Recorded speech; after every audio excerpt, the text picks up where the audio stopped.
In 1845, two ships, HMS Erebus and HMS Terror, set sail with 129 crew members on a daring mission to conquer the icy Northwest Passage.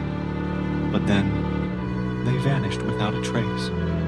No one returned. Only scattered remains told a haunting tale. Skeletal remains, frozen in time, signs of desperation, madness, and something far more sinister. What really happened to the Franklin expedition? Did they perish from starvation, disease, or were they hunted by something lurking in the eternal darkness of the Arctic? Join us on a chilling journey as we retrace the footsteps of these lost souls, uncovering the horrifying mystery of their fate. But beware, once you hear the whispers of the Arctic, there may be no turning back. Title: The Vanishing of the Franklin Expedition, the Beginning of the End. The year was 1845. The HMS Erebus and HMS Terror, two of the most advanced ships of their time, set sail from England with 129 men aboard, led by Sir John Franklin. Their mission: to chart the elusive Northwest Passage, a route that would link the Atlantic and Pacific Oceans through the frozen Arctic. Spirits were high, and their supplies were abundant, enough to last for 3 years. But as the ships drifted into the heart of the Arctic, ice locked them in its merciless grip. The crew at first remained hopeful. They had seen ice before. They had faced the cold.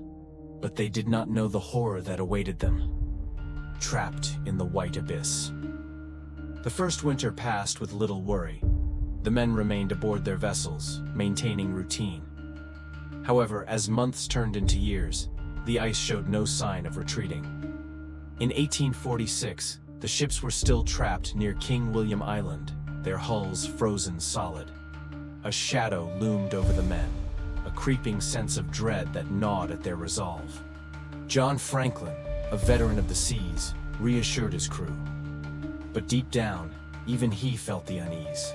Provisions remained, but the tinned food, a modern marvel of preservation, began to taste strange. The men grew sick, their skin pale, their hands trembling. Whispers of poison circulated in hushed conversations. Then, in June of 1847, Franklin himself succumbed. His once strong frame withered by an unknown illness. The crew buried him beneath the ice, marking his grave with a simple wooden cross. But as they stood in the howling wind, a presence seemed to linger. One of the younger sailors swore he heard Franklin's voice whisper through the wind. "You must leave before it's too late."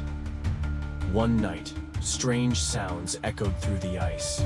Knocks, distant cries, a rhythmic tapping that sent chills down their spines. Some claimed they saw shapes moving just beyond their lantern's reach, shadows that did not belong to any man. Madness and murder. By 1848, the remaining officers made a fateful decision. The ice would not let them go. The ships were now their prison, their tomb. They would abandon them and march southward in search of salvation. The first days on foot were manageable, but soon exhaustion set in. The howling winds became voices, whispering secrets in their ears. Some claimed to see figures in the blinding white, watching, waiting. One man, delirious, ran screaming into the night, never to be seen again. As rations dwindled, so did the men's humanity. Some perished from hunger and exposure, others from something far worse. One night, a crewman awoke to a sickening sound, the wet, tearing noise of teeth sinking into flesh.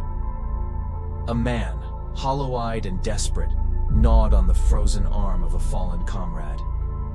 He was not the only one. Worse still, the shadows in the blizzard seemed to be growing closer. Some men whispered of an unknown presence, stalking them just out of sight. A sailor named William Gibson, raving with fever, claimed that Franklin had returned. He walks among us," he whispered, his breath shallow. He calls from the ice, and they answer. The Inuit warnings. The native Inuit had seen strange men wandering the ice, men with hollow faces and blackened fingers. They tried to warn others, telling tales of the doomed expedition, of those who had gone mad with hunger and turned on their own. They spoke of the ghosts that now haunted the land, forever wandering, never finding peace. Some of the Inuit approached the final remnants of the expedition. They saw men barely clinging to life, dragging themselves across the ice.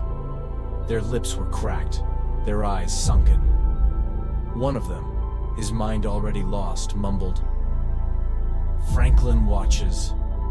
He watches from the ice," before collapsing into the snow, never to rise again. Some whispered of a curse, something ancient and buried beneath the ice for centuries, something that had been awakened. The ghostly remains. For decades, the fate of the Franklin expedition remained a mystery. Search parties found scattered bones, many marked with deep cuts, evidence of the unspeakable horror that had taken place. Then, in 2014 and 2016, the HMS Erebus and HMS Terra were finally discovered, perfectly preserved beneath the frozen sea. Inside, eerie silence reigned. Some items remained untouched, books open to their last read pages, a pair of boots standing as if waiting for their owner, and a captain's desk covered in frost. But what unnerved the searchers most was the eerie feeling that they were not alone. One diver reported seeing something impossible, a man, or what remained of one, floating just beyond the wreck.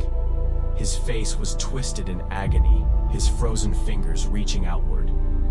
But when the diver blinked, the apparition was gone. The Arctic had claimed them. And in the endless night of the frozen wasteland, the spirits of the Franklin crew still wandered, their whispers carried by the wind. Perhaps Franklin had been right. He never truly left. The curse of the ice. To this day, sailors who venture too close to the final resting place of the Erebus and Terror speak of strange occurrences, echoes of voices on the wind, shadows moving across the ice. And, on particularly cold nights, some swear they see a man standing in the distance, draped in an old naval coat, his eyes sunken, his skin blue with frost. Watching, waiting. Some believe the Franklin expedition never truly perished, that something else, something unspeakable claimed them. And if one listens closely on a still Arctic night, they may hear it calling. Calling for more.